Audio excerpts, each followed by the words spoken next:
नमस्कार। आज का टॉपिक है why you should prefer jaggery to sugar, यानी कि आपको चीनी की जगह गुड़ को क्यों प्रेफर करना चाहिए। आयुर्वेद के अनुसार ठंड के दिनों में पित्त कम हो जाता है, वात थोड़ा बढ़ जाता है और कफ सबसे ज़्यादा बढ़ा हुआ होता है। कफ का असर हमारी जठराग्नि यानी डाइजेस्टिव फायर पर होता है। ऐसा माना जाता है कि ठंड में जठराग्नि कम हो जाती है, इसलिए सर्दी के दिनों में तिल, गुड़ और मूंगफली खाने चाहिए। ये बात आप जानते ही होंगे। कफ को शांत रखने के लिए गुड़ सबसे अच्छा होता है। कफ को संतुलित रखने के लिए शहद भी अच्छा होता है। हमारी बॉडी में जब भी कफ का इम्बैलेंस होता है तो फॉस्फोरस की कमी आ जाती है। हमारी बॉडी में फॉस्फोरस को सप्लीमेंट करने के लिए बहुत थोड़ी मात्रा में आर्सेनिक होनी चाहिए, जिससे फॉस्फोरस को स्ट्रेंथ मिलती है। लेकिन क्योंकि आर्सेनिक हमारे शरीर के लिए एक टॉक्सिक एलिमेंट या पॉइजनस एलिमेंट होता है, इसलिए शरीर में आर्सेनिक की मात्रा थोड़ी सी भी बढ़नी नहीं चाहिए।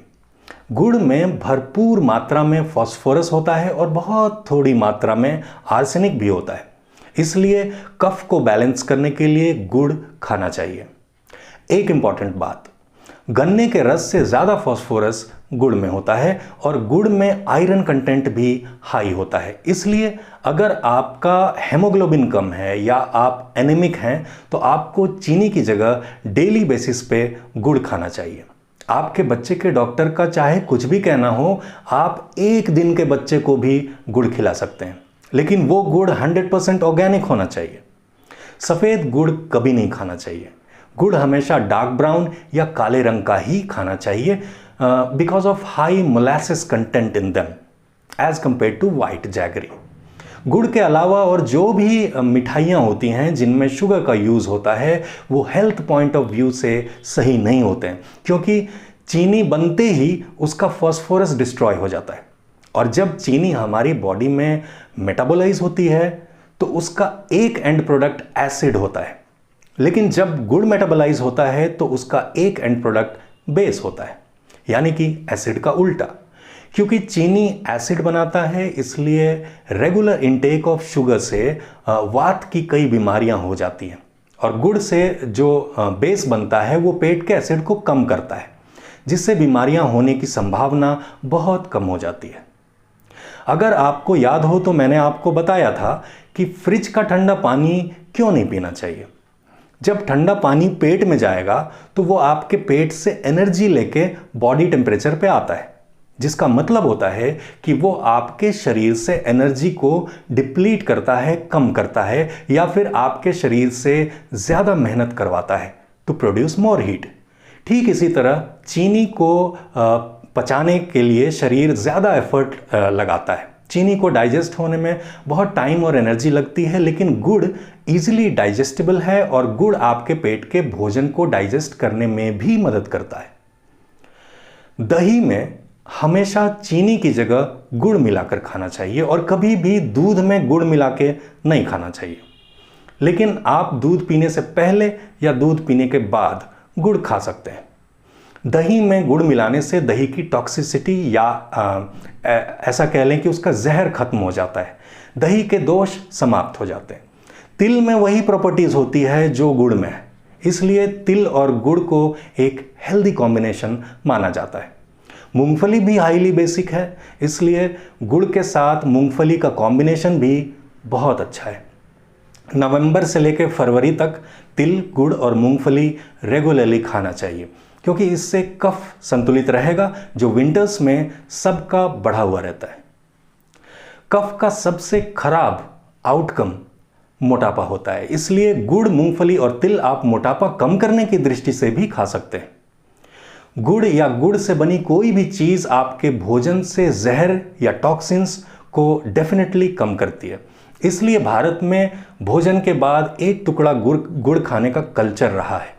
क्योंकि गुड़ के अदर बेनिफिट्स के अलावा जब ये भोजन के बाद पेट में जाएगा तो पेट के भोजन से टॉक्सिक एलिमेंट्स को कम करेगा। अब एक नज़र चीनी पे डालते हैं। अगर आप मेरा ओपिनियन पूछेंगे तो मैं कहूँगा कि चीनी कभी नहीं खानी चाहिए। चीनी में बॉडी के काम का एक भी न्यूट्रिएंट नहीं होता है। चीनी की जो मिठास है वो सुक्रोज के कारण है, जिसको हमारी बॉडी ठीक तरीके से डाइजेस्ट भी नहीं कर पाती।